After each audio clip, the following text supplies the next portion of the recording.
बहुत ज़्यादा इस पर परेशानी है और लोग सवाल करते हैं। ये हमारे तावीज़ात अत्तारिया के बस्ते पर भी बाबा जहाँ इतने सारे मसाले लेकर आते हैं उनमें ज़्यादातर मसले ये बेबरकती के भी होते हैं कि हमारे यहाँ पूरा नहीं होता, पैसा पूरा नहीं, इतना कमाते हैं फिर भी पूरा नहीं होता, इतना खाते हैं फिर भी पूरा नहीं होता।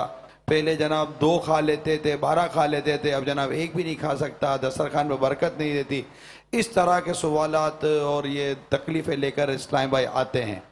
तो ये सब क्या फजूल खर्ची और ये बेबरकती जो है, क्या इसके पीछे फजूल खर्ची सारी छुपी हुई है? आपको क्या लगता है? कि बिस्मिल्लाह पढ़े बगैर खाया तो बेबरकती होगी। अब चलो आपने बिस्मिल्लाह पढ़ लिया यार, बच्चों को भी सिखा दो, बच्चों की अम्मी को भी सिखा दो, सब बिस्मिल्लाह पढ़ के खाएं। मेहमान आया उसको बिस्मिल्लाह पढ़वा लें। एक भी बगैर बिस्मिल्लाह के बैठेगा तो बरकत तो उड़ेगी ना इसकी। तो यूं बेबरकती का सबब एक ये भी है। फिर फजूल खर्ची तो अंडरस्टूड है कि बेबरकती है ही। अब मेरे जेब में 100 रुपये हों और मैं 100 रुपये 110 वाली कोई चीज़ लूं और उसको ये दे दूं, तो अब मैं तो बोलूंगा मेरी बेबरकती है। यार मेरे ऊपर कर्जा चढ़ गया, 10 रुपये देने यार इसको, और बेबरकत नहीं है। तो ली तो बरकत कहाँ से आएगी यार? वो दे दी तो चला गया। और ली क्या लिया? शोपीस यार, शोकेस में एक जगह थी तो उसमें रखना था।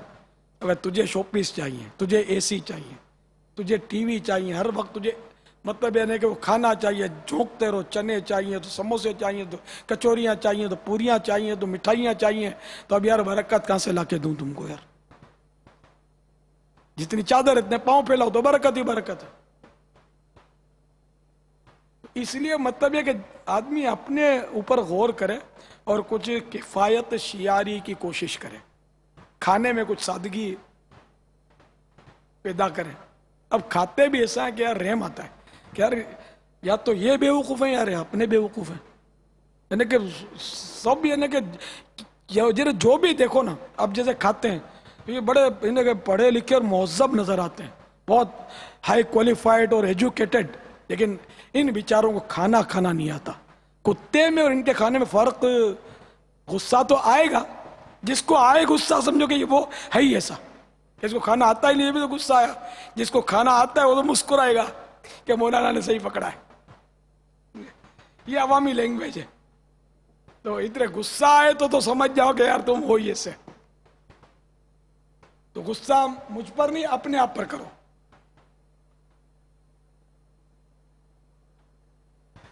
तो इसलिए वो खाने का मैं बोल रहा था, किस तरह खाते होता है, इनको ये नहीं पता होता कौन सी बोटी खाई जाए कौन सी नहीं खाई जाए। बोटियां फेंक देते हैं जो खाने की होती हैं, इसको ये छिछड़ा समझते हैं, इनको बेचारों को पहचान ही नहीं कि ये बोटी है, और आपको इसके पैसे देने पड़े, और ये वजन में आपको गोश्त फरोश ने दिया है और इसके पैसे लिए। एक दूसरा एक हड्डी की बोटी इनको नोचना नहीं आती, थोड़ी सी नोचते फिर ये फेंक देते, यानी इतना फेंकते हैं। चावल गिराते हैं, दाने गिराते हैं, रोटी के टुकड़े गिराते हैं, फिर रोटी के टुकड़े बच्चे, शोरबा बचा तो ये नाली में बहा देते हैं, फेंक देते हैं, कचरा कुंडी में डाल देते हैं, जिसको ये सुधरे हुए लोग डस्टबिन बोलते हैं। क्या बोलते हैं? डस्टबिन, उसमें डाल देते हैं। ये हो रहा नहीं हो रहा है तो मैं मुजरिम, मैंने बहुत कम बताया, बहुत हो रहा है। बासी नहीं, ये नहीं खाएंगे, उठा के फेंक देंगे। शोरबा फेंकने का आम रवाज है, शोरबा नहीं काम आता, फेंक देते। रोटियां बच गई, मैं जैसे जिन लोगों के घरों में मेहमान रहा हूं बाजू, मैंने देखा है रोटियां बच्चियों की थप्पी देखिए छत पे डाल दी, इधर डाल दी, थप्पियां पूरी नहीं खाते, बच्ची भी बासी नहीं। फिर बोलते हैं यार मौलाना बरकत की दुआ कर दो, बच जाता है कि नहीं। तेरे हाथ से तो मतलब इतना फजूल उड़ाता है, बोला बरकत की दुआ कर दो, तो बरकत कहां से लाएगा मौलाना बेचारा। मुझे अपनी और सारी दुनिया के लोगों की इस्लाह की कोशिश करनी है।